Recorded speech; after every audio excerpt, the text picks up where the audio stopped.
Nothing really, anything actually special about that day itself, except that it had to do with circumstance.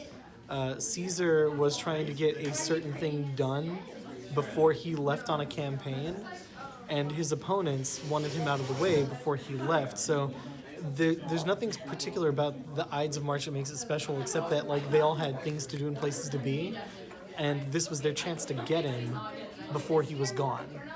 And that was really important because, I mean, Caesar built his fame and his fortune largely on him going out and, conquesting and making himself fabulously wealthy off the backs of conquered provinces, and making men loyal to him through those same things. So, in that sense, it's not the Ides that were so important, it was that he had made himself big and famous and powerful in this way and was going to go out and do more of that. This thing he's already proven he's really good at. And so the Ides of March was this, day when the Senate was meeting and they could get him before he was gone. But there's like not anything like special or magical about that particular day. It was just when the Senate happened to be meeting and when he was there and hadn't left yet. As to why it's left such a huge mark, it really was this incredible transition period for the Roman Empire. And the Roman Empire itself, just kind of everything about it, has this certain kind of like mysticism and romanticism. Even the fact that like our word for this is romanticism comes from just kind of how much the Western world has idealized that particular empire and how much they modeled themselves after that empire.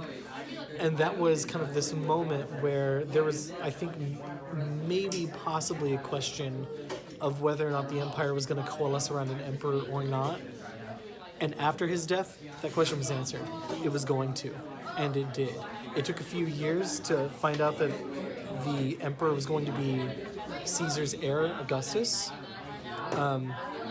But that was the moment where that question became answered forever. There is going to be an emperor, and the peace and stability of the Roman Empire is going to rest on the back of whether or not the emperor is good enough to maintain it. My name is Rachel Donnan, and I'm president of the Thespian Society. I'm Jack Wilson. I'm the secretary of Thespian Society. Ray, and I'm vice president of Thespian Society. Why do you think the Ides of March are so important within the theater community? I think the Ides of March are so important within the theater community because in Julius Caesar, there's so much suspense and build up to the Ides of March because it's a really momentous event, not only just within the play, but in history because, spoiler alert, that's where he gets stabbed, so. The Ides of March is just such a crucial part of Julius Caesar, the play written by William Shakespeare.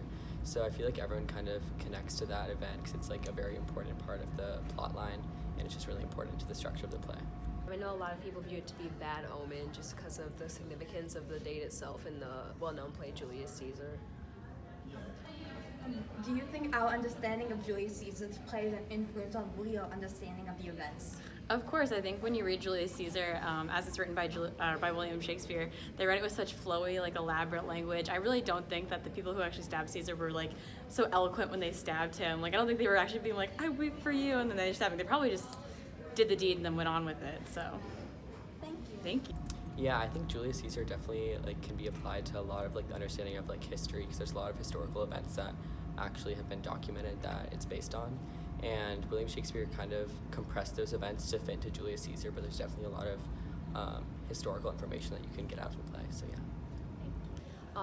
I think it really helped us understand not only the play itself, but just the time period, just because Shakespeare was known to include a lot of supernatural elements into his plays, so I think the inclusion of that play did help us understand the significance of Ides of March.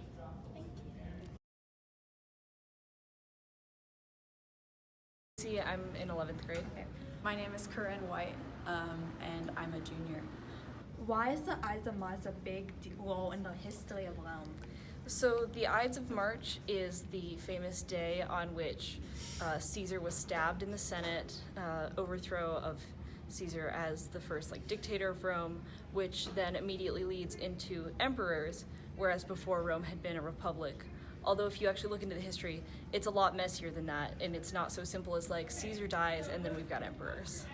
The Ides of March are most commonly known because that was when Julius Caesar was assassinated. What does the Ides of March mean to you? I think to me personally, it's just kind of a day when people like make jokes about Caesar salad and when everyone is a little bit more interested in Roman history than they usually are. I don't feel a lot of like direct personal attachment to it, but I think it's interesting. Personally, the Ides of March mean not much to me because that's just their normal calendar schedule. The ancient Romans, there are Ides of every month, honestly.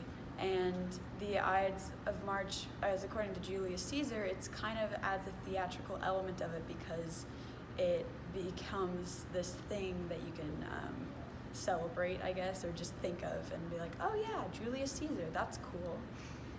Why do you think the Ides of March is so unaware among the students? I think, like a lot of Roman history, a lot of ancient history in general, is kind of ignored.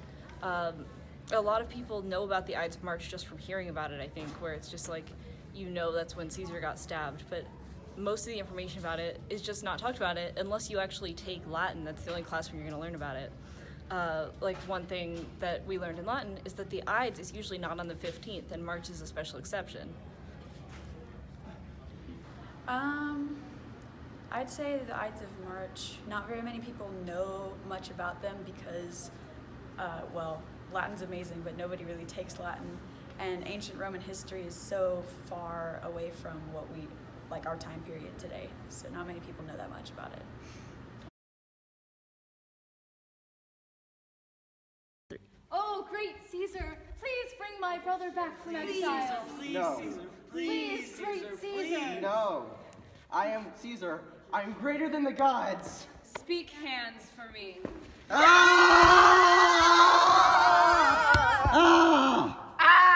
Et tu, Brute? Ah! We good?